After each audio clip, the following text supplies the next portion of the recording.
Good Morning Night Vale is brought to you by The Disappearances of Lydia Fontaine, a new independently produced and crowdfunded 10-episode original audio drama. Set in a deceptively familiar world of electronic surveillance and machine-mediated communication, The Disappearances of Lydia Fontaine follows Lydia Ryan and her friends, lovelorn Ethan and wannabe internet sensation Dee, as they struggle to unravel the mystery of her mother's disappearance. Escape the sinister Fontaine family, and survive the feud over her grandfather's supernatural legacy. It weaves bitter family drama and high-stakes intrigue with fantasy and cyberpunk elements to create a surreal mystery about secrets and grudges, old books, big data, and the promise of infinite knowledge. And do not forget the talking birds. It's a full-cast production with original music and a bespoke soundscape presented through a series of found-footage-style surveillance recordings. And it's important to note, this show was made entirely without generative AI. Even the computers are voiced by human actors. Episodes are free, and you can start listening right now with the Season 1 finale due to come out on August 16th. For more information, go to lydiadisappears.com. and find The Disappearances of Lydia Fontaine wherever you get your podcasts and start listening from the beginning. Insurance isn't one size fits all, and shopping for it shouldn't feel like squeezing into something that just doesn't fit. That's why drivers have enjoyed Progressive's Name Your Price tool for years. With the Name Your Price tool, you tell them what you want to pay, and they show you options that fit your budget. Enough hunting for discounts, trying to calculate rates, and tinkering with coverages. Maybe you're picking out your very first policy, or maybe you're just looking for something that works better for you and your family. Either way, they make it simple to see your options. No guesswork, no surprises. Ready to see how easy and fun shopping for car insurance can be? Visit Progressive.com and give the Name Your Price tool a try. Take the stress out of shopping and find coverage that fits your life, on your terms. Progressive Casualty Insurance Company and Affiliates.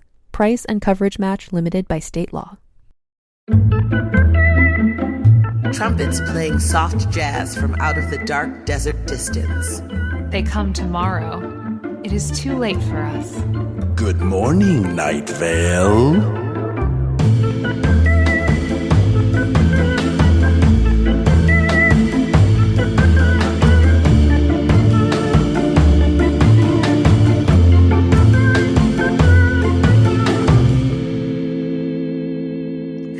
Hey, it's me, Symphony. And hey, it's me, Hal. It is also me, Meg. Hi, nice to be with you, all of you, in your lives right now, coming to you from somewhere. We're having a very giggly time over here. We took us several times to get the intro right, and I'm not even sure we nailed it, but here we are. We're here to do intros for a show. We're on a project right now where we re-listen to every episode of Welcome to Night Vale and talk about it, and talk about other stuff too, because we think it's important, and we think you're important. And this is our time to check in with one another, really. It is. Our friendship is beautiful, and it requires a Google Hangout and a conversation topic. But it's good to see each other's faces, you know? Nothing says friendship like being either too close or too far to a camera with your friends. Who else? Who else if not your friends? In or out of frame. Yeah. Yeah, that's right. In or out of frame, you're always in my heart. Here's this week's episode description from Faceless Old Woman. There is a faceless old woman secretly living in your home, and she has something she needs to say. Plus, former intern Dana is still alive and texting us from the Forbidden Dog Park, community health tips, and an update on the kittens. And boy, does it. You guys. All right. Yeah. So the first note that I made in this episode was, I would be scared, but Cecil is so soothing. Like, the first paragraph of this episode should be scary. Like the fact that there's a faceless old woman who secretly lives in your home and she's there, you know, in your house, just out of your sight. Like, that should be fucking freaking you out. But Cecil's like, oh, we all know her. And I'm like, do we? Do we? Yeah, it's really is a slice out of the like horror playbook is the faceless old woman. She is like a character just straight from the, you know, the world of horror with a capital H. And but the way that it's handled in this episode, and then with the kind of the character in general, and kind of the world of Night Vale in general, is that it is horror that is undercut by humor. So it's like it just takes you to the edge of being really horrifying, but then it's like, oh, but do you have that Wi-Fi password? Like it really it just keeps pulling it back and making it funny and making it normal after going deeply into like being a faceless person who's haunting your home. But the Bing search, though, come on. Yeah. Faceless Woman uses Bing. She's old. Nobody uses Bing. Old people. That's like Ask Jeeves. Alta Vista. Remember Ask Jeeves? Yeah. Yes. Ask Jeeves was your internet butler. I always liked Google. You did? Google hipster? I always liked Google, but I did also appreciate asking Jeeves. I asked Jeeves because he was a man in a butler suit, and you got to trust that. Exactly. I was always like, I know who Jeeves is. I don't know who this Google is. And I don't think this Google wears a vest and tails while getting me my information about the internet. I can't ask Google, but I know Jeeves. Did you always type to Jeeves? Were you always like, Jeeves, where is Saturn? I don't know. That's what I'm assuming you Google all the time. Or actually what you ask Jeeves. Yeah, I would be like, my dearest Jeeves, it has been a fortnight since last we spoke. I yearn for your companionship like nothing I could ever imagine. Also, where is Saturn? When does Hanukkah fall this year, Jeeves? Yours sincerely, Colonel Hal Lublin, 44th Regiment. P.S. My mustache sounds like my voice. There is something odd about Night Vale. There's no limit to the depth of the horror. And the fact that I feel like the moments where you're supposed to feel the most creeped out, you almost have the ears of someone who doesn't live in Night Vale. Because I would imagine the citizens of Night Vale who listen to this are generally not freaked out unless it's a major event. Like these things, like somebody releasing a bunch of spiders into your home that are just out of your view, or the faceless old woman that lives in your home. All that information is like, oh yeah, sure. Her, she was asking me for the Wi-Fi password. She keeps she keeps telling me stuff, what is she doing in my fridge? She's more of a bad roommate than a good scare for the people who live in the town. But it's terrifying for us normies to hear about it. Right, exactly. But Cecil even says, I think she's probably harmless. Probably, not like she's harmless. She's probably harmless. But, you could never tell. And I like the fact that you shouldn't sleep in your home anymore. I think that every time I see a spider, I'm like, now it's time to burn it all down. Goodbye. Yes, of course. Pressing the hard reset, That's when you want the vague menacing government agency to send its people. Like, go ahead, go in there. Get out the one spider that was in there before you release all the ones I can't see. Yeah, and, the spiders thing, it's like, they're there, like, in your mind. You know how they tell you can, I don't know who they are, but everyone says that you like eat certain amount of spiders or whatever a year when you're sleeping. Yeah. That has always like grossed me out. But then I'm like, well, if everybody does it, it's fine. Yeah. I just have like eating disorder. So I'm like, damn it, I'm not even trying to eat that. Does it count? How many Weight Watchers points are the spiders you eat? Well, it's always weird for me because I sleep with a CPAP, like a full mask on. So when I wake up in the morning and it's been moved to the side, I know a spider was in there. Yeah. A strong really strong one. Yeah.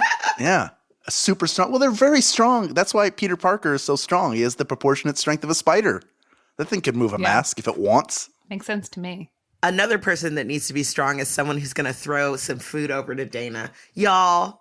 Dana's hungry. She hungry. Yeah.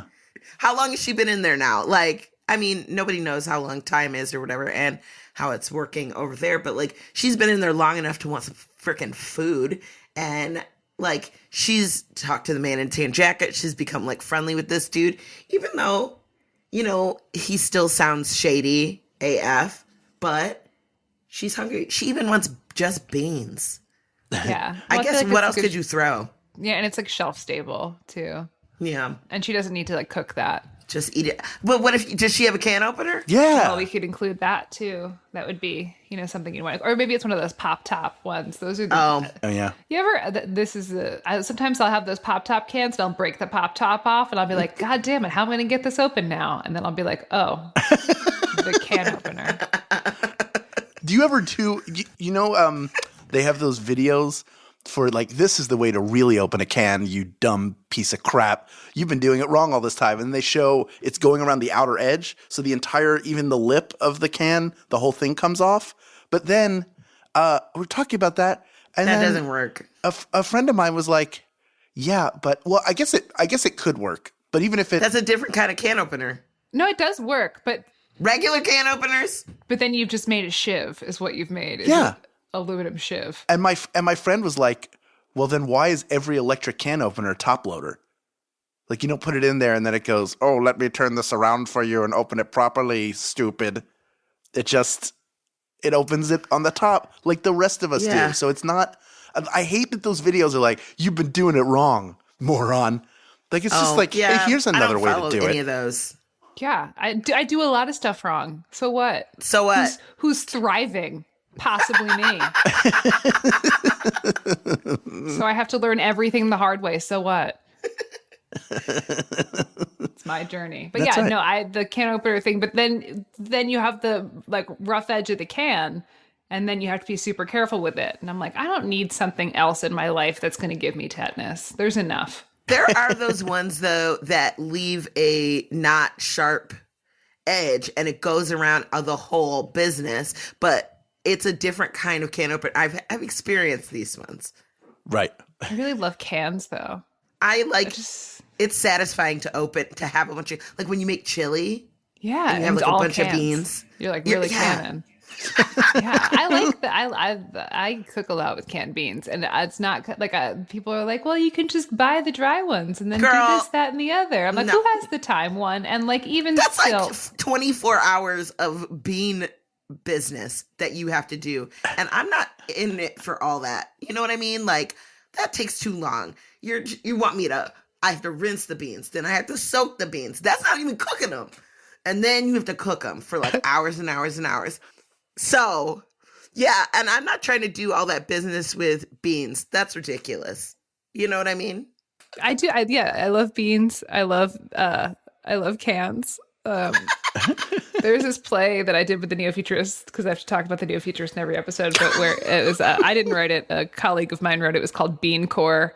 And it involved a song about beans that was kind of like mixed with hardcore and hailing Satan that we all did as an ensemble. And then at the end of the song, I opened the can of beans, took off my top, and then just like emptied the whole can of beans onto my boobs. I think I actually saw this one. Yeah. There's photos of it. I'll put them on the Patreon. Pay for bean boobs. Yeah, it's pretty good. Anyway, but yeah, Dana. At a certain level, you know what? I will pour beans on my boobs too and take pictures of it for $200 monthly donation. We'll listen up. Do topless bean stuff. I was wearing a bra. Just one boob. I wasn't like full boobs out. Like I was wearing a bra. No, that's what I'm saying. Yeah. Or whatever. I always put... It depends on how much money you got. When I go on Craigslist, I always put comfortable with bean stuff, just to be clear up front who I am, what I'm okay with, where my limits are. Do you think the Faceless Old Woman is comfortable with bean stuff? Yes. Yeah. She's comfortable with everything because she's observing time from many different points, you know? So she sees both beans and no beans. She sees you before the beans are on your titties and then during and then after. I like this. She says she's staring only at your overripe potato of a face. Damn. I was like, that's shady AF, and I'm here for it. I'm here for it. Yeah, the whole mirror bit, which is very scary. Because sometimes I have like that fear. Because again, it's like right out of the playbook of modern horror is like there's something in the mirror that you don't see. And like first you're looking at yourself and you're like, oh, blah, blah, blah, just doing your business, looking, you're like, ooh, yeah, ooh. And then you turn away and then you know as soon as they turn back and then there's something in there and they're like, whoa. Yeah. And then Cecil's screaming in your ear. Cecil's mother says that he's going to be killed by a mirror. That's messed up. Which is so, like some kind of Prophetic, like crazy, like kill your double kind of thing. Oh yeah. There it is. Yeah, it's laying that groundwork of the like mirror world. Can I show you the picture I drew next to that part where his mom said that? Hold on. This Ladies is just and gentlemen. for us. We're not even going to describe it to you, listening audience. Yeah. No, we will. It's literally just like a face that's making like, it's like emoji, like the Yeah. like type wow into your phone and look at what emoji comes up. That's what it is. Now, ladies and gentlemen, and those beyond the binary, it is possible. For a second, I thought I saw side eye, but then I saw the mouth. The mouth is so agape. The level, I don't even think a wow could even do it justice. Like, that person just walked in on their parents. True. Gross. It's a terrible, terrible truth. But Yeah. you guys, can we talk about Kashek? Please. Oh, yeah, we can. We sure can. Welcome back, little buddy. We're so excited to see you again. What do you think of his sound when he's hungry? Yeah. It's pretty good.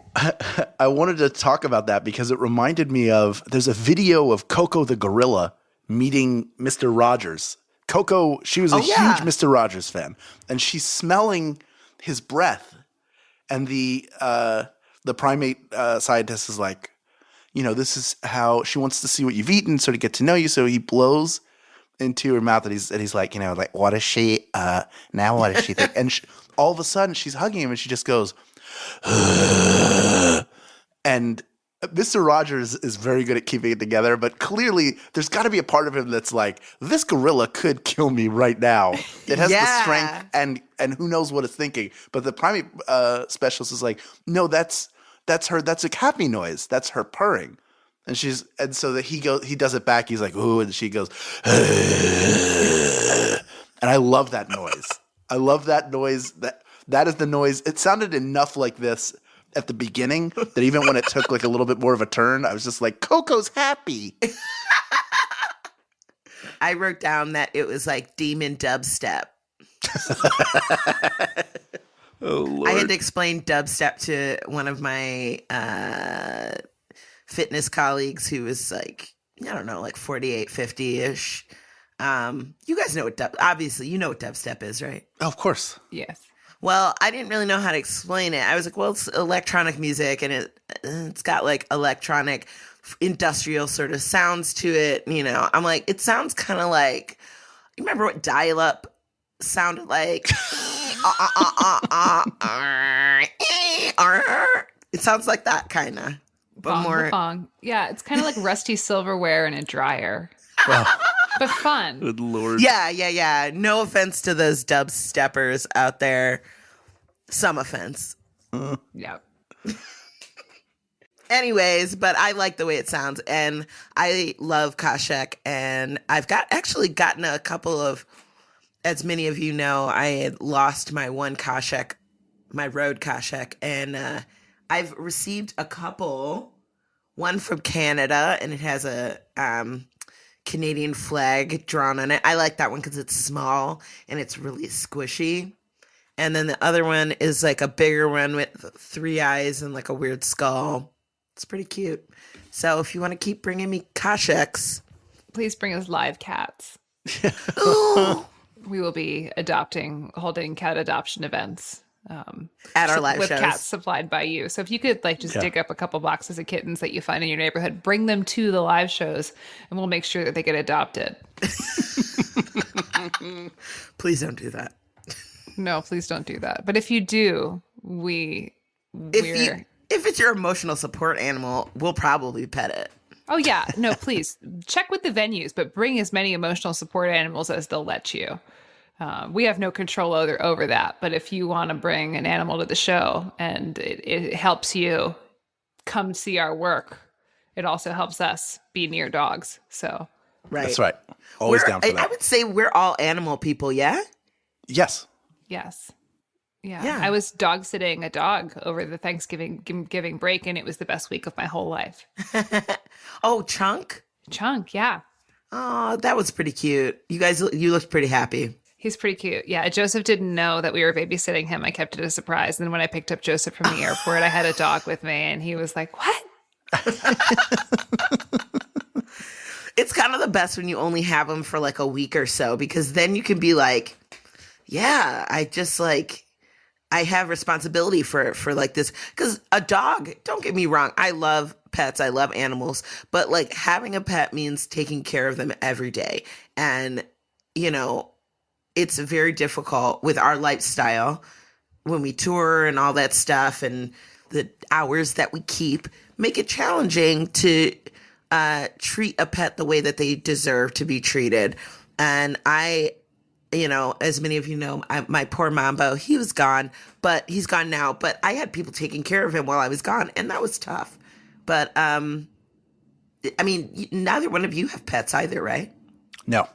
No. I grew up with dogs, though. I love dogs. Yeah. Yes. What was the last one you had? The last one I had growing up was an English black lab named Cisco. Like the thong song?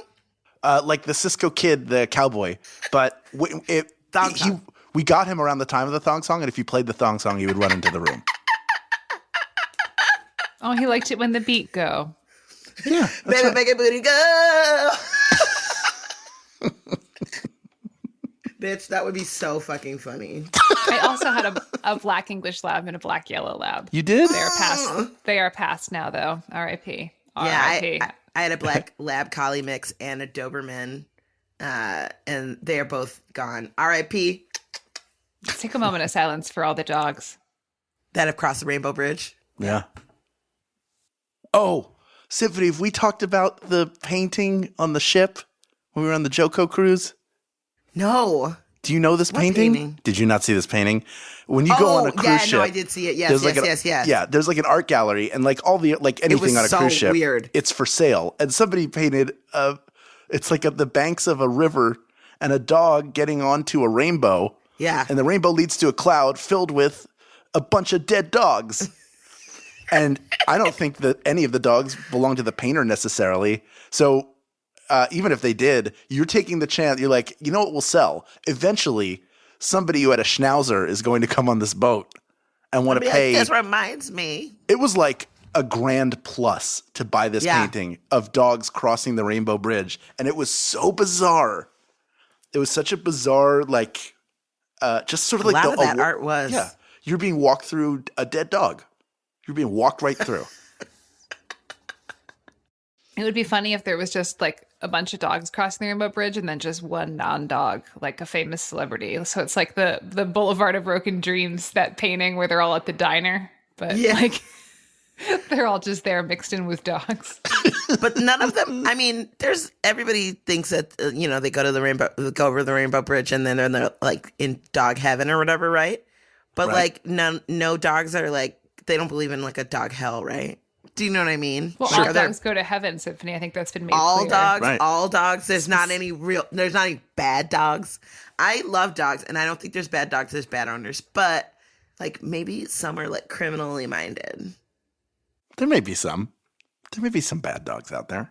But it's like, I think it's just like a flat thing where it's like, believe all survivors, all dogs go to heaven. You know, like there's not a gray area there where it's just like this is just something that is. Okay, they all go to heaven. And I'm there for it. And you're begging. Yeah, like I don't believe in God or the afterlife, but all dogs go to heaven. Yeah.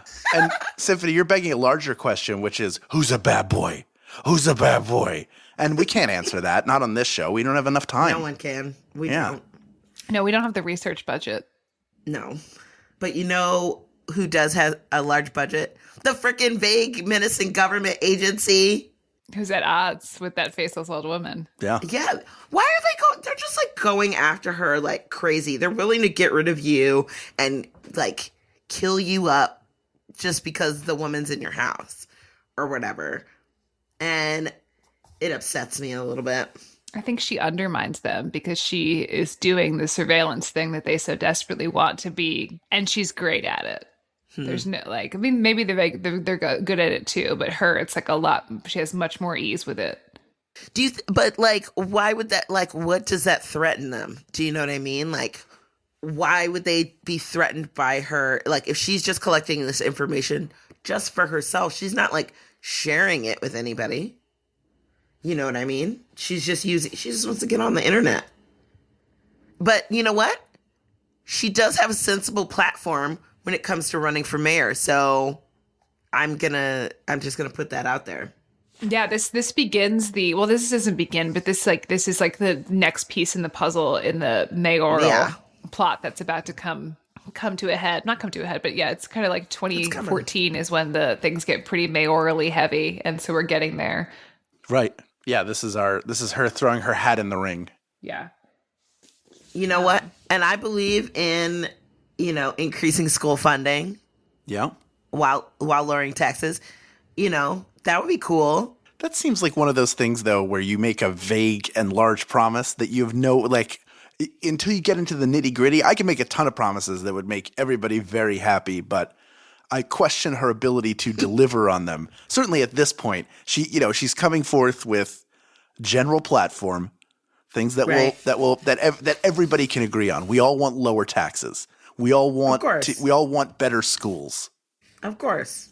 Especially with lower taxes. But can she deliver? She's too busy. This woman uses Bing. How is she going to get any of this done? All right. Well, the Bing controversy aside, I think that because she sees time from different points, she's able to have the knowledge for these things. And so, I mean, it's possible that she's just placating us with things that we want to hear. And from her vantage point in time, that's what makes sense to do. Or it's possible that she actually knows how to do these things because she can see it. Yeah. And she'll explain it on her website. But does she see time in any kind of linear way? Because if not, she could go lowering taxes and spending more on schools is good. And I can see both of those things happening. And there may be something terrible that's down the road because of that seems like it was earlier on because of the way she views time. That's the question, is like, yes, she sees time differently than us, but does she see it? What does that mean in terms of how she sees it and how she interprets it and how it passes for her? TBD, Hal. TBD. That's right. TBD. Lots of good questions. There was one thing I wanted to point out in our high concept prose section, or the community health tips, whatever it is. There's more of the soil in your lungs imagery that we've had from a couple episodes back. So there's one of these Night Vale writers can't seem to shake this imagery of soil and its feeling in and around your body. Well, I was thinking about that because that was from that part where it was like, don't look down at the soil that you're walking on right now that will eventually fill your lungs. I don't remember if that was from 1 year later or from an episode before, but that same thing rang out to me. But and that's intense. It drew up these images of being buried alive, which fucking freaks me out. Almost as much as birds. But that's a freaky sort of image of thinking about that. But like, there's a difference of soil filling your lungs if you're alive or if you're dead. You know what I mean? Yeah. Yeah, absolutely. There's the presence of your conscious mind. Yeah. Is the factor there that's gonna really make it one experience different than the other. Yeah, that's pretty freaky. But I don't know. I wonder if it's because if it's after, right? It's like but if it's filling your lungs, it's like you have to be like breathing it in, right? Right. It's filling every nook and cranny. Or could it just be like slowly filtering down in there because you're just dead and your mouth is open? I interpret it as like you are the dirt. You just become a dirt sack made of skin. Yeah. The dirt takes over and is everywhere. So you don't have to breathe anymore. The dirt is now not taking over. No, that's what I'm saying. But are you dead? Are you alive? And that's what's happening? I think you're dead, but okay, you're dead, and like it's just like taking you back into the earth, like. Yeah, when you ask me these things though, I always think, is this a Hal answer or a Night Vale answer? I feel like the Night Vale answer is you're still alive and fine. It could be you, babe. Me, if I'm full of dirt, I'm dead.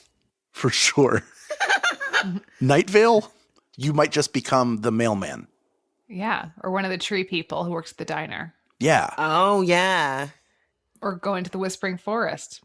So many places for you to interact with soil and have it become a part of you. Yes. This was one thing I thought about in this episode, which talking a little bit about the man in the tan jacket, and again reinforcing about how he can't. You talk to him and you spend time with him, but you still can't remember what he looks like.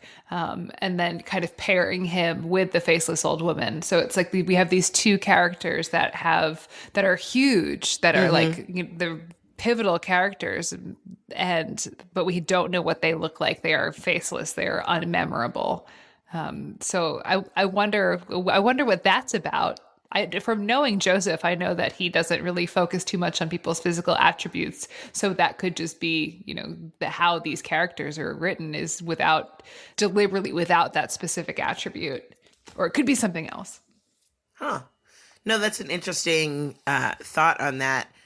I always equated it to just the mystery of not seeing someone's face can be more scary, make you feel more anxious because you're not quite sure of like their intentions.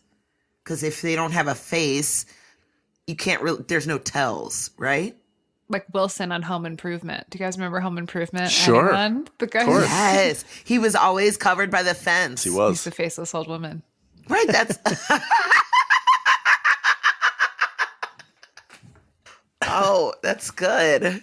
I think Huh. maybe she's faceless to us, but wherever she is in her plane of existence, her actual plane of existence, everybody has a face, or there's no need for a face. They've evolved beyond the face. Well, that would explain the things about like her talking about what was the thing about how I don't know how she does that without eyes. Something about her seeing something. Oh, building the website? Yeah. Something like that. Or it's like, I don't understand how she'll do that without like eyes or whatever. It's like, so obviously she's able to get around and function and do all these things without a face. And without a face could mean a lot of things. Like we might not just be able to perceive that face, like you said, Hal, because she's on like a different dimension or different level or something that we can't perceive. Is it also possible, just to throw a theory out there, that she ultimately announces her candidacy in order to save herself? Because that's the point at which the government agency backs off. Yeah, it is possible. Because the government agency sees her as a power that could be harnessed for their needs, because she would become a part of the government as the mayor. Right, but that could be manipulation on her part as well. Like, I know what will call them off. Yeah. So that she's like, I'm on your side. Yeah. You can, yeah. It's possible. It's possible. She is a smart politician. Up next, a conversation with the voice of the faceless old woman, Mara Wilson. But first, a conversation about this episode's weather. This episode's weather was Long Gone by Mary Epworth, by our dear, dear friend Mary Epworth. Marv Epworth. Marv Epworth. I've heard this song 1 million times. Me too. Because Mary would do this as a part of her live set when she performed with us. Mary toured Europe with us in 2014, and she toured the U.S. with us. She did 36 dates in the U.S. with us in 2015. And she played this every night. So we know the song well, and different lyrics that we've made for it. At least I do. And it's about her mother's dog who passed away. Yeah. So, I just wrote "Yes, Mary" right next to it, the weather in my book, because I love this song and I love Mary, and it's such an anthem-y sort of song to me, and it's so interesting to hear it with all the full orchestration and the full psychedelic rock powers that Mary harnesses on this album, when I'm used to hearing it on a guitar, two guitars, or a guitar and a drum set. But, I just can't help it.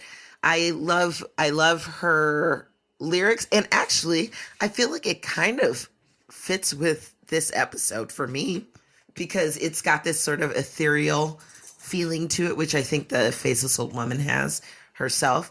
And I don't know if this is done on purpose, but I enjoyed it. Yeah, I agree with you. And there is something, it is cool to I got Wait, to know Hal, Mary. you agreed? Yes. No, I agree 100%. And I love the aspect of hearing someone who you see, who performed live with the show. And I got to see her a couple times. I got to meet her. But it's cool to hear, like you said, like her in the studio, where she's doing a fully produced piece of her music. Like, what are the choices? What are the things we don't hear? Because, every performer I've seen live has been fantastic, but it's also neat to see what they're like in the studio, which is a completely different environment where they can create a completely different soundscape. Exactly.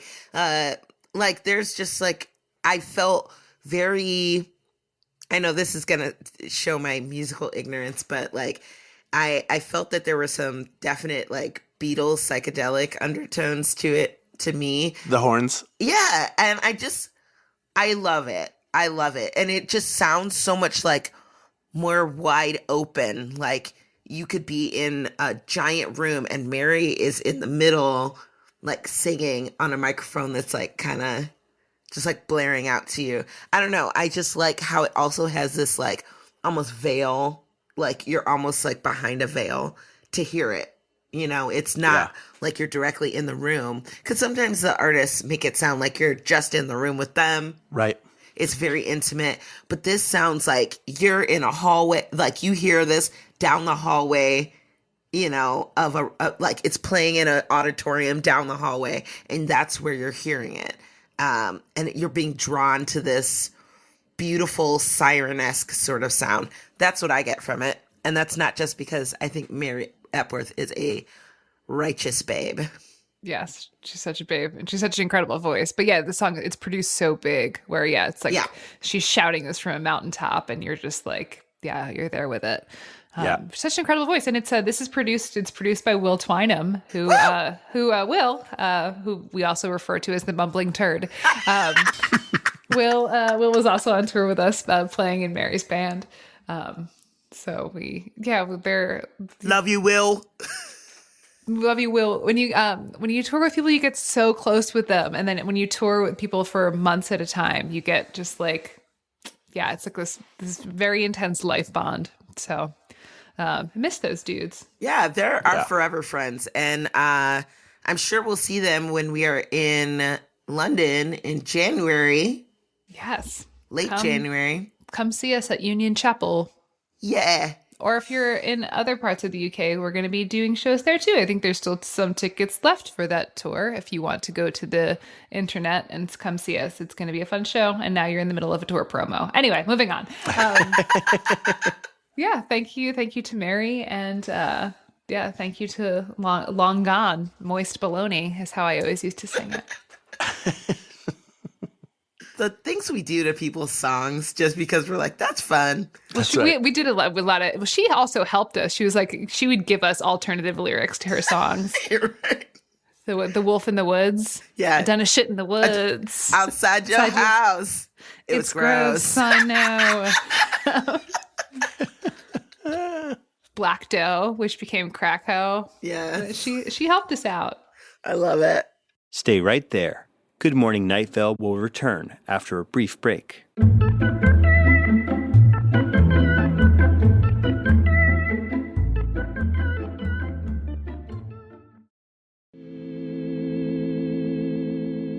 Welcome to Good Morning Night Vale, Mara Wilson, the voice of the faceless old woman who secretly lives in your home. Thank you so much for joining us. No, thanks for having me. It's great to be here with all you guys and to see your faces. I mean, people listening to this can't see their faces, but I can. Oh, yeah. Yes. It's a very faceless old woman of you to say. Yes, it is. It is. I know you're the faceless old woman who lives in our house, but I love your face, Mara. Thank you. And I'm so glad to see it. Oh. It's all love and heart emojis over here. It really is. It's so good to see your face too. Everybody looks so adorable. We're all in our little houses We behind our little pop screens. Yeah, I'm in my closet where I record. Yeah. Like a real pro. Yeah, exactly, right?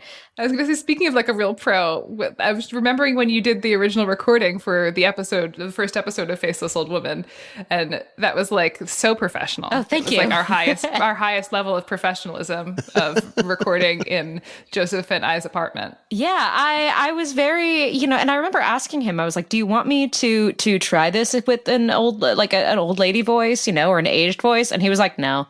And I was like, okay, all right. Yeah. And I was just like, do you just want me to sound like me? And he was like, yeah, I think it'd be interesting if you just sounded like you. So I was like, all right, I'll go with it. I'm an old woman, but I'm also kind of ageless. So yeah, that was really fun. How did you get involved? Yeah, that was kind of a weird coincidence. So I was on Twitter, which, as you all know, I'm on too much. And I started seeing, I don't know who it was who was retweeting it, but Night Vale Radio started coming up into my timeline. And I thought that everything they were saying was really, really funny and really, really dark. And I really liked it. So at first I was just sort of retweeting the things that were said there. But then eventually I listened to the podcast and Cecil's voice sounded a little familiar to me, but I didn't really make anything of it. And then I realized that Cecil and Meg and Jeffrey were part of the New York Neo-Futurists. And I loved the Neo-Futurists so much. It was one of my favorite shows in New York and still is. And I wish they had an LA branch. And I was really excited about that. And I'd been to the show a bunch of times. I'd taken friends to see the show. And I also knew people who'd worked on the show. So I had this sort of strange, like, oh, I know this person who's working on the show, and I know this person who's working on this show, and hey, we have all these things, and so we had all these things in common. So I kind of got to know them both as a fan, but also as somebody who knew the Neo-Futurists and knew people who knew the Neo-Futurists. A girl that I went to school with was in the Neo-Futurists at the time, so it was sort of like. It was really cool. It was like finding out that your favorite band lives next door or something. And I don't think they were doing many guest voices at the time. I think it was mostly just Cecil. And I think at that point, maybe Jeffrey was playing Carlos, but not really. And they wanted to get a new voice for it. And I said to them, I was like, hey, I'm a really big fan of the show, and I know you guys through the Neos, and if there's ever, and I went to the first live show, which was in a room, and probably like 50 to 100 people came.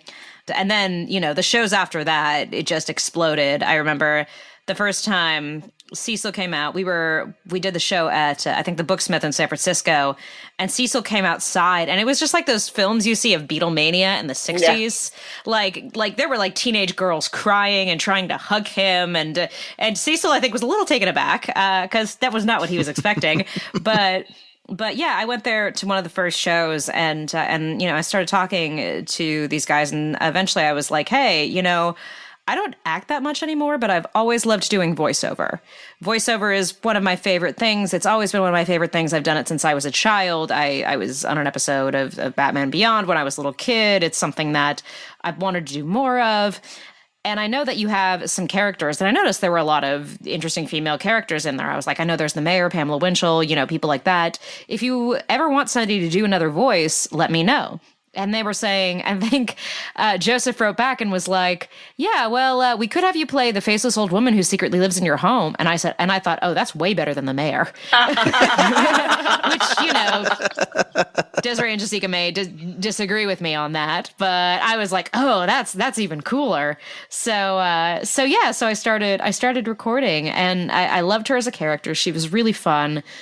I've always loved playing characters that are aloof and have their own, not like evil or villains, but live by a code that the rest of the world does not quite understand.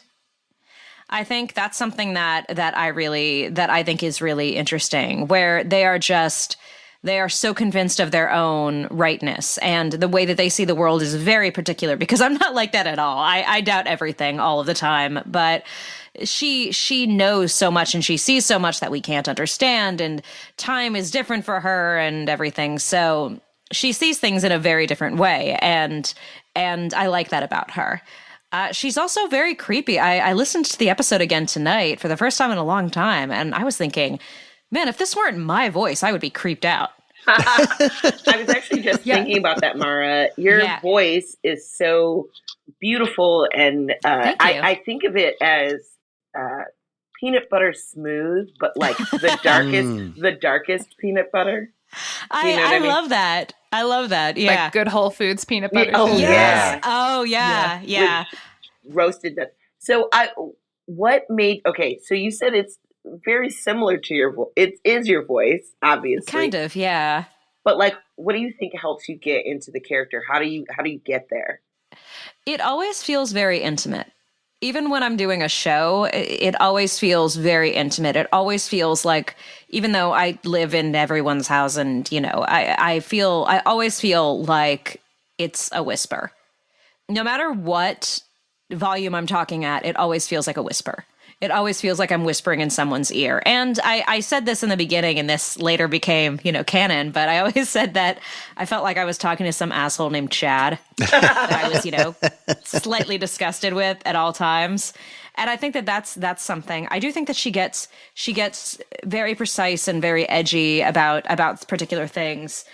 Because she understands things differently than the rest of people do, and probably even the rest of Night Vale does. But so it does. I do have a tendency to, I think, over enunciate at times, and I remember, Hal, there was one time where you were imitating my voice in an episode, and it was great. I think there was the you also imitated Dylan's voice, and Cecil's direction was to react to whatever impression you did, regardless of it. And so Cecil's reaction was, I'm not dating a munchkin from The Wizard of Oz. Yes. Yeah. When I was doing the impression of the Faceless Old Woman was the over-enunciation, because there is that, like, it's not like you're snacking on the words, but it's very precise, and everything that she says she means to say. So it's very, to me, very distinct. And that's one of the things I love about the performance. Yeah. It does feel always a bit heightened and a bit performative, but I mean, I like that. And that's something that I like about Night Vale, I think. And the different, I love Meg. I've loved how you do Deb and how different Deb is from, you reading the credits and you doing the announcing and narrating. And I remember, Symphony came out and when she did Tamika Flynn at first as this warrior, she was this like badass warrior princess, little girl. And then like the next few times we toured, it was this, you got to hear her giggle, and you got to hear her be a kid and talk about Ramona Quimby age 8, which, and that was so cute, because it was this other side of Tamika, like, oh, right, she is a little girl. Right. Yeah, it was really cool. A lot of our characters are more than just the character description, right? Yeah, and like getting to those deeper levels can really stretch you as an actor. But also, I think part of it is the guys really learn our voice as well as people. And what we like, and the words that sound fun coming out of our mouths. So I think they do. Yeah, I do. I very much love the, like, what was it that I said? There's a line where it's like something, and we're all going to die. He's like, oh, this is going to kill us? No, I was just saying that we're all going to die. That's very Mara. She has a sense of humor. Or I don't know if she does. Her sense of humor is completely different than everybody else's sense of humor. But I like that. I like that kind of, that sort of aloof vibe from her, and that sort of like, she makes her own, lives by her own rules and is very separate. And she's one of my favorite characters to play. I remember, I think were we at NerdCon Stories or something? And people said, are you anything like your characters?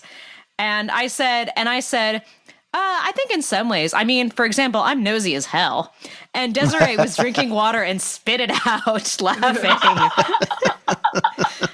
And it's true, I am pretty nosy. I always want to know what people are talking about. I always want to know what's going on. But, I try to mind my own business. Do you go through drawers at somebody's house if you use the bathroom? Do you look in the cabinet? Like, even a peek? You don't have to go through. Not anymore. But when I was a child, like, of course. I was at my friend... what were you saying? Actually, you did the forward, the little blurb before in the script book. For this episode, and you talked about how you went through your mom's purse. Oh yeah, all the time. Yeah. It was just so cool. I was just like, wow, what else, what is going on in here? What am I going to find in here? And there's half a thing of lifesavers. Oh my God, I think that's a little sister thing because I did that too. I had an inventory of absolutely everything in our home and knew where everything was.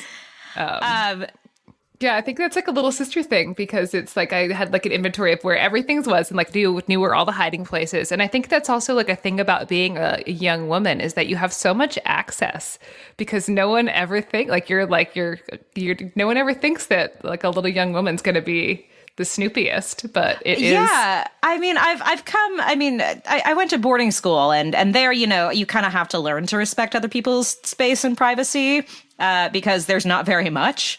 Right. So I got better after that, but I remember being in my friend Lisa's house. My friend Lisa was in Mrs. Doubtfire with me. She was like a big sister to me.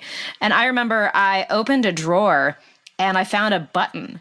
Like it just like a button on a keychain. And I was like, I wonder what this is. And I'm 7 years old. So I press the button and this alarm goes off in the house.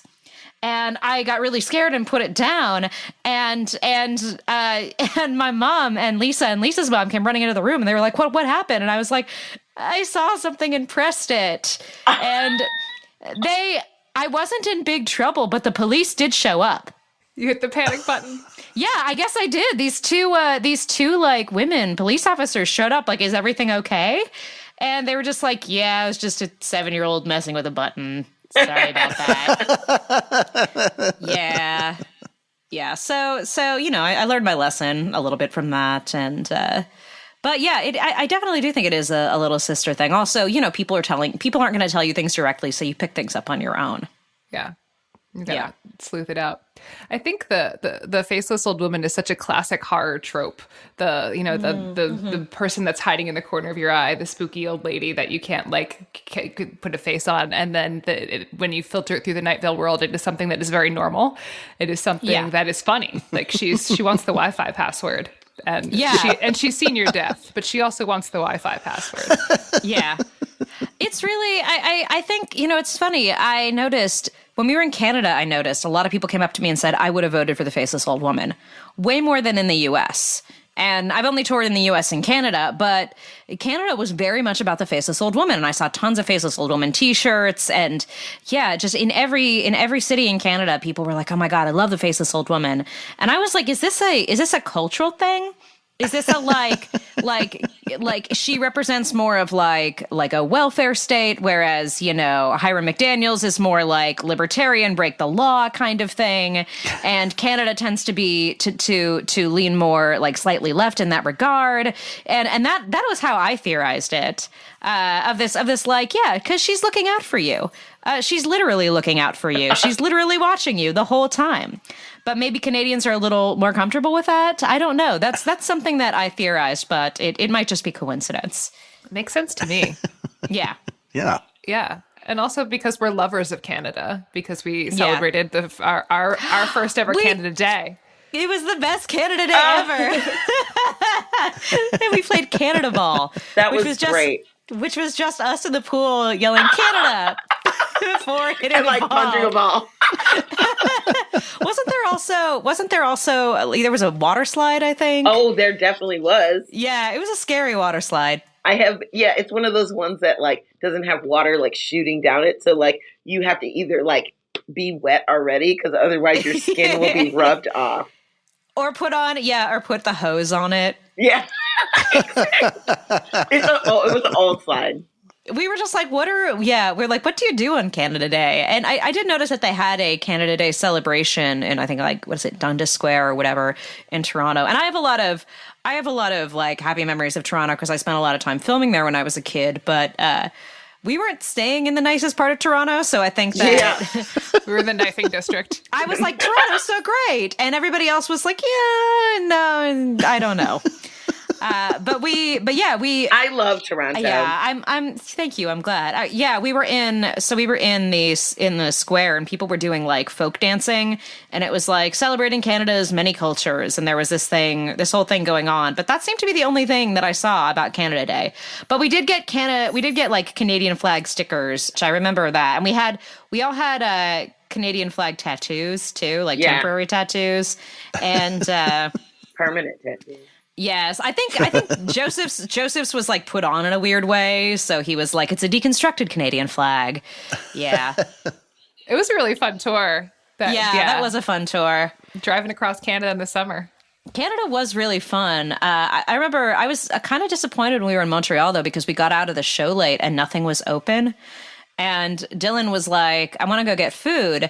And so we looked around for anything we could find that was vegan, and the only thing open was the A&W that had a veggie burger.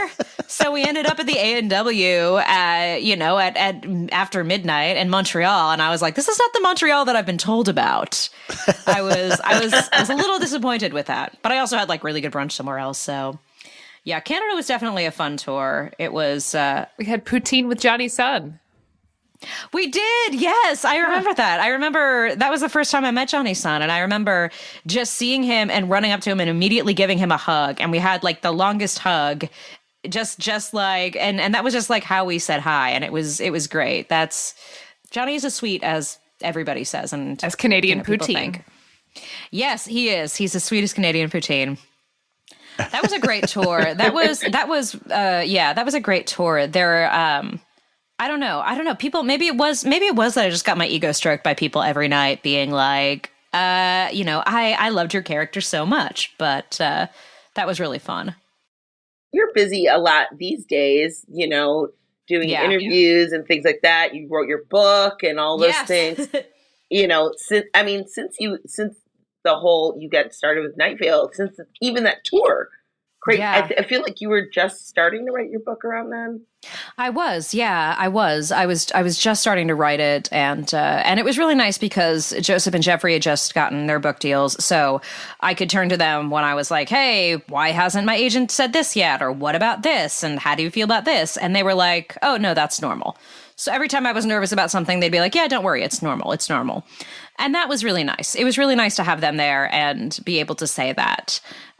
So I really appreciated that. I definitely appreciated that. I also got to meet so many cool people during the process, and it was just a lot of fun. It was, even when it was weird, like in Cleveland. Do you guys remember Cleveland? Yes. I mean, and Detroit, the water shut off, and is that the one where you hit your head in the bathroom? Was that where I hit my head? I don't know. That could have been in Detroit. It might have been because there was like a spider. You were trying to get ready for the show, and like you saw a spider and you hit your head, and then you were running to the stage. And we were like 3 floors up from the stage, and that could have been. That sounds about right. I don't remember that, but that sounds like something that would have happened to me. Detroit, I actually had a great time, and I really liked Detroit, despite the fact that we didn't have water one day. But it's what happens. I remember when we did the show at, where was it, in Brooklyn, and Jackson Public was right next to me on stage. I ended up having an asthma attack right before the end of the show. Oh, wow. And sometimes that happens to me. I get asthma attacks when I'm in like black box theaters or small theaters. They get dusty, they get moldy, things happen. So I was on stage, and I was like trying to like surreptitiously, what's the word? Surreptitiously cough. I was trying to cough but be furtive about it. And then it's at the end, and it was such a great show. And I remember that was even a point where, because Kevin is aligned to me saying, I can see your face. And I asked Hiram, am I beautiful? And somebody in the audience yelled, yes. And I was like, aw, that's nice of them. So it was a really sweet audience, and I had a really good time. But I remember getting like tears in my eyes because I was trying to be able to breathe. And I looked up, and like, Jackson and I, we make eye contact, and he's smiling, and he thinks they're like happy tears, like I'm excited to be performing or something. And then I say, I'm having an asthma attack. And suddenly like his face just like turns to total fear. Like, oh my God. But we did our bows. This is why I don't do theater. Yeah. we did our bows, and I ran off and got my inhaler and was fine. But it was kind of funny. Like, no, I wasn't just like emotional about the show. It It was that, yeah, sometimes I'm allergic to black box theaters, or it wasn't even a black box. Just use it. Yeah, exactly. Use everything. Just use it. Well, fortunately, it didn't happen until the very end of the show, so I was able to run off stage, get my inhaler, and be fine. Fortunately, you're okay. Yes. Yeah. It was fine. My asthma isn't bad. It's just annoying. So otherwise, we would have been like, Mara Wilson died tonight doing what she loved. oh no, podcast show, and then had an asthma attack. And we're like, fuck. It's the most Brooklyn millennial way to die, is to die while doing a podcast live show at the Roulette. So I was at the Roulette. That's where we were. I actually, I remember we were backstage in Cleveland, and that's where we saw the guy pass out in his food backstage, and we thought that he was dead. Oh, yeah. He was one of the crew. He was one of the crew, and he just passed out like right in his takeout and wasn't moving. And we were genuinely concerned. Yeah, and I remember Mary and I were backstage because Mary was, the musical guest, and I remember turning to her and being like, "Is he alive? Is he dead?" And her being like, "I don't know. Is he okay?" And so he was fine. He was fine. But we eventually we got like another member of the crew, and they went and they woke him up, and he woke up and was fine for a few minutes, and then he like passed out asleep again. I mean, I hope that he was okay and he wasn't like on something too scary or like I don't know. He might have narcolepsy. He might. Yeah, he just because he fell asleep right in his food and like wasn't noticing. But we were really, really relieved when we found out he was alive because we were just like I don't know. And maybe we were just like really in that world, but we were like, wow, if somebody died right now in the middle of a Night Vale show, like that's just like epic. Have we just been living in this like weird dark world that we're just casually like, oh, is he alive? Is he dead? Yeah, I don't know. It was very show surreal. Must go on. We were traveling a lot. We were tired. We'd a lot of Hampton Inns. It was Yep. Yeah. I like that it was with Mary. Mary, who's the musical guest on this episode. Yeah, she is. Yeah. I just saw Mary in London actually. We hung out a lot in Detroit, and we got really close there, I think, and we had a lot of fun. And I'm trying to remember where it was. Maybe Lexington, maybe Cincinnati. We in their room they had a tub that was more like a hot tub. Meg, you used to joke that you were a Real Housewife of Night Vale. Yes. You still am. You still are.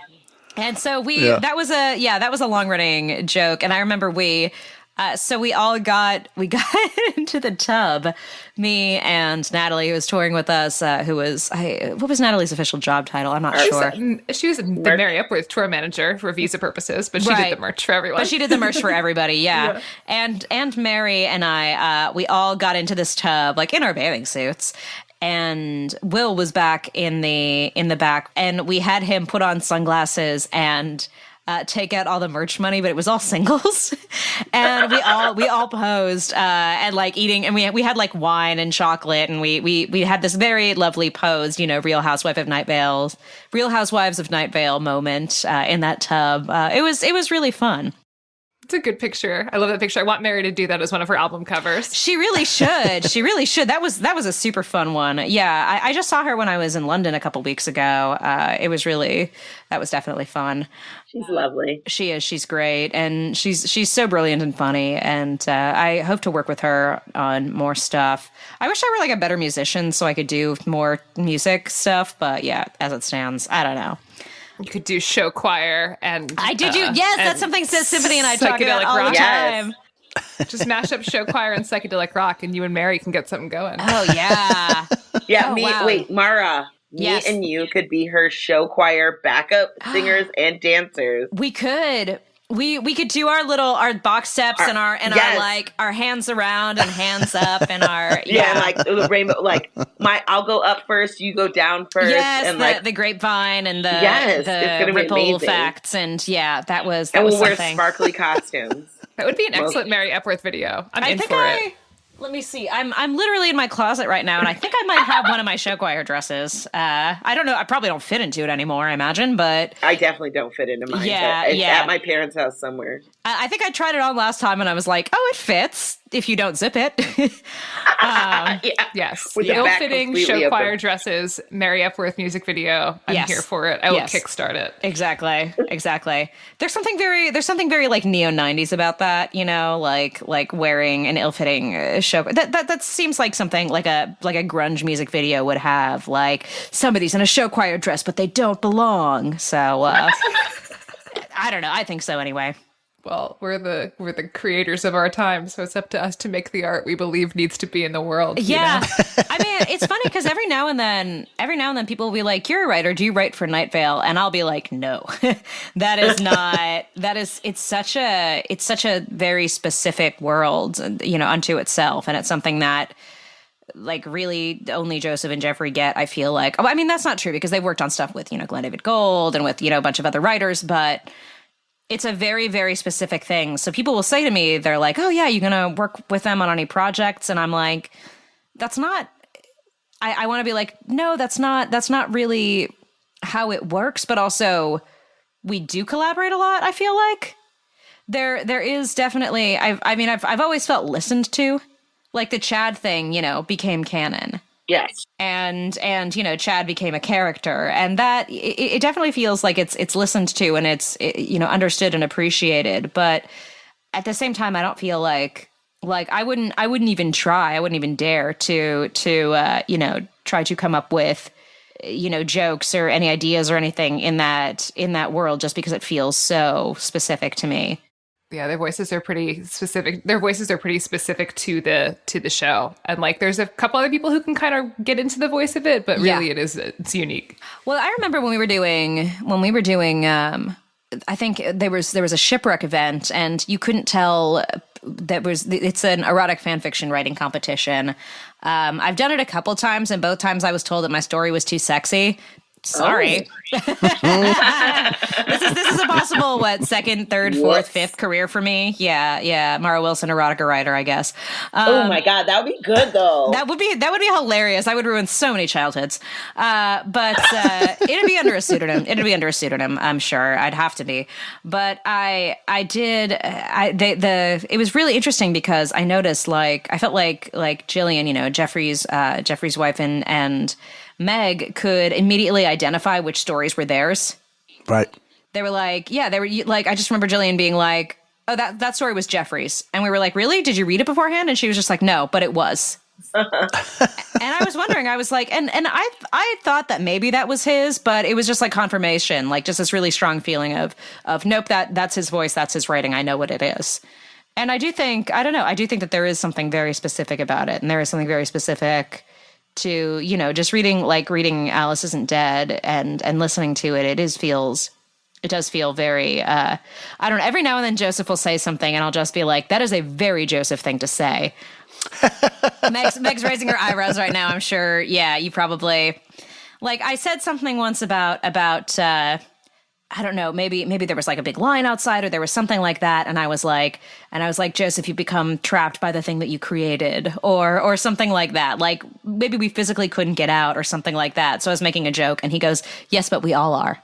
And I was like, come on, Joseph, come on. I mean, you're not wrong, but also like, yeah.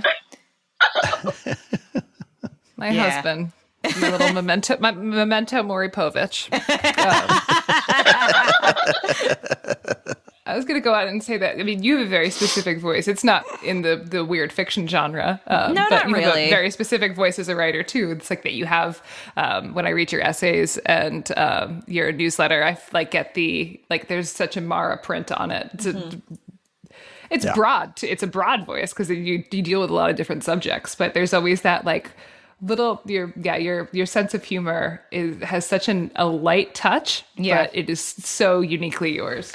Yeah. Thank you. I mean, sorry, Hal, were you going to compliment me? Because go ahead. I was agreeing. I enjoy reading your writing, and I do think you have a unique voice. And you were mentioning Twitter. I can't remember if you were mentioning Twitter before we started recording or after, but I love your Twitter feed. Like it's what I appreciate it and enjoy it. Thank you. Even in the bite size, you have a unique voice, which is not necessarily an easy thing to have. Well, thank you. Yeah, I try to be concise. I'm very long-winded, but I try to be. I think I do try. I think that one thing I've always liked, and this is something that I definitely like about Night Vale, because even if you strip away all the fantasticness, it is a lot of times a story about love, a story about home.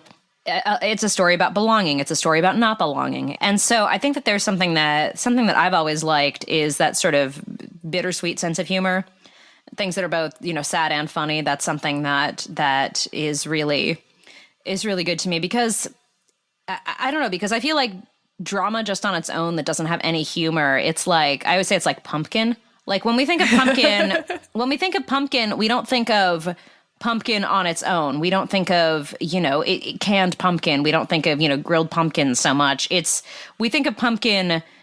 We think of pumpkin pie. We think of pumpkin soup. We think of pumpkin spice. We think of all these different things. We think of it. It's just kind of this regular boring squash on its own. But it's when you mix it with all this other shit that it becomes what you think of when you think of pumpkin.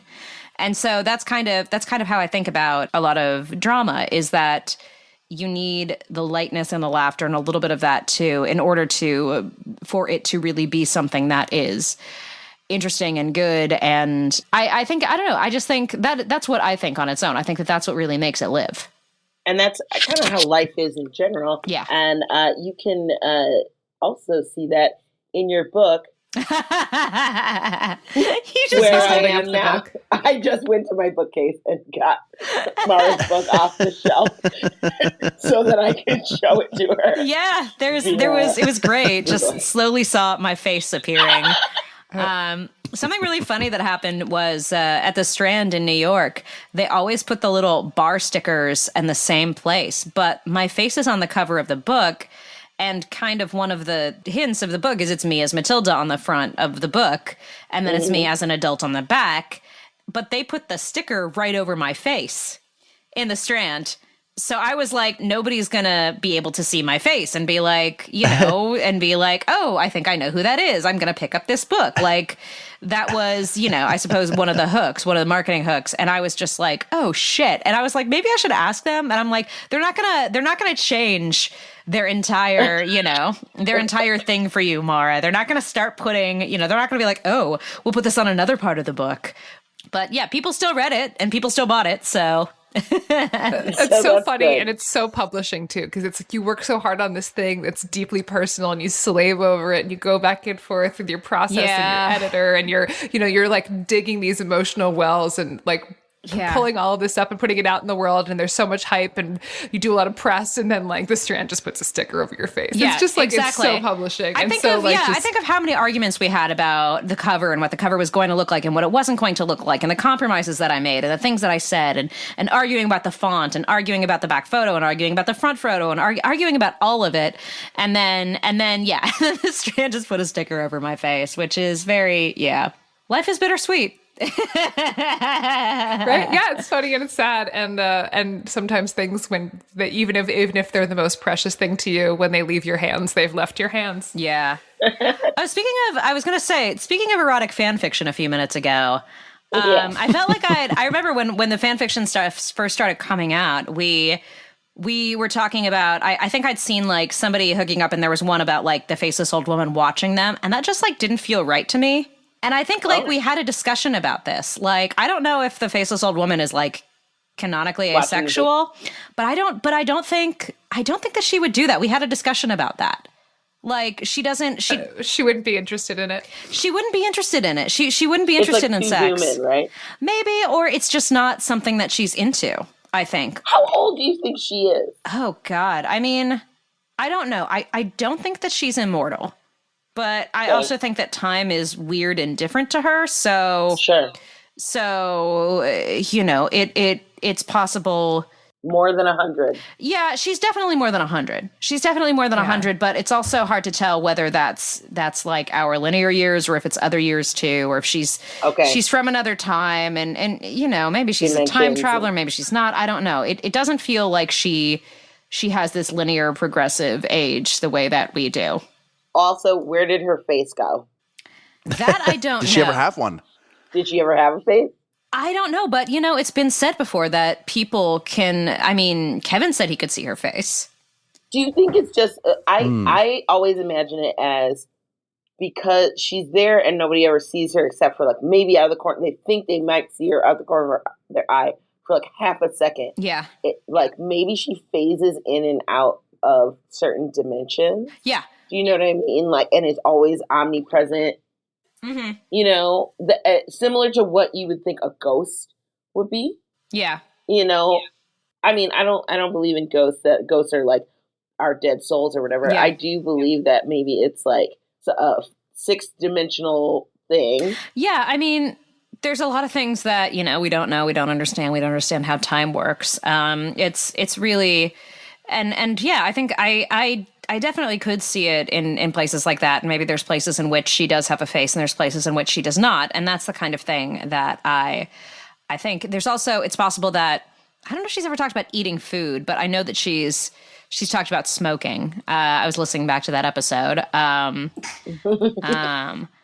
So I know that she does have the capability of faces, but she can do things with her face, but she doesn't have a face. And so maybe it's that. Maybe she doesn't have like the same face. Yeah, I think it's different. But I do think that if anybody, in our Eleanor world, Rigby. it's true. I do like the idea kind of her not having a face here, but maybe having a face somewhere else, and sort of existing in these different times and different places at once and being brought with them and such. That's an idea I like. I don't know if it's real or if that's what it is, but that's kind of how I imagine it, I think. We've gotten so deep in. Mara, thank you so much for doing this, for joining us to talking about the Faceless Old Woman. We'll have to have you back on when we talk more about her. Yes, I would love to.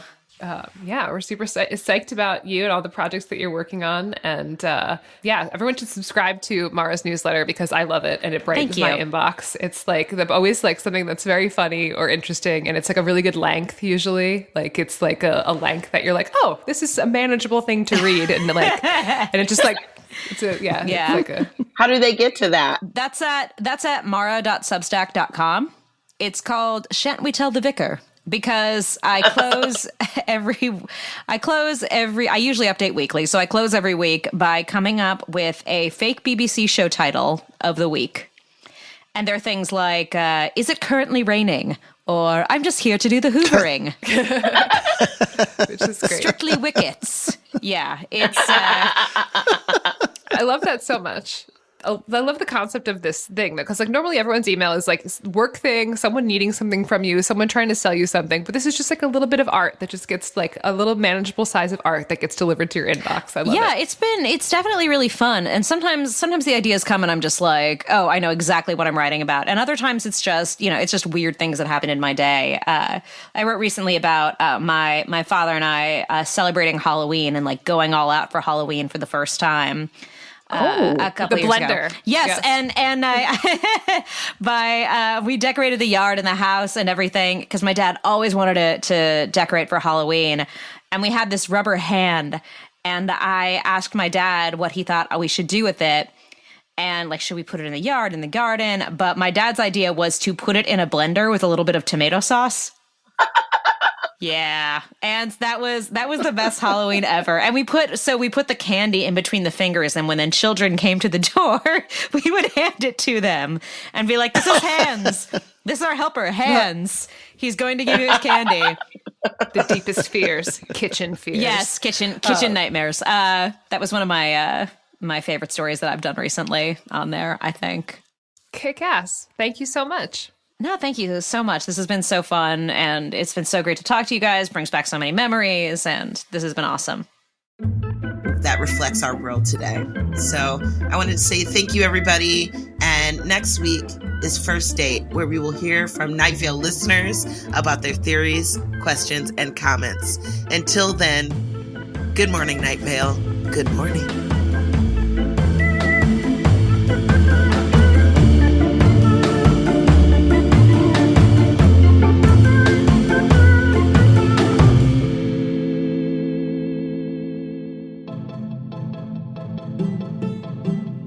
Good Morning Night Vale is a Night Vale Presents production. It is hosted by Symphony Sanders, Hal Lublin, and Meg Bashwiner. It is edited by Grant Stewart. It is mixed by Vincent Cacchione. It is produced by Meg Bashwiner. Theme music by Disparition. Special thanks to our guest this week, Mara Wilson. Leave us a voicemail at 929-277-2050 or email us at info@goodmorningnightVale.com to share your theories and ask questions, or to get drunk and tell us the story of Hanukkah as best as you can remember it. This show is powered by our patrons, like Adam Kennedy, Andy Alistair, Catherine McGilvray, Greg Stovall, and Hannah Jones. If you are interested in supporting this show in exchange for lots of fun, exclusive insider, hyper cool kid content, check us out at patreon.com/goodmorningnightVale. For more information on this show, go to goodmorningnightVale.com and follow us on Facebook and on Twitter at Night Vale Chat. Special thanks to Christy Gressman, Jeffrey Craner, Joseph Fink, and Adam Cecil. Today's adverb is impatiently. We impatiently waited for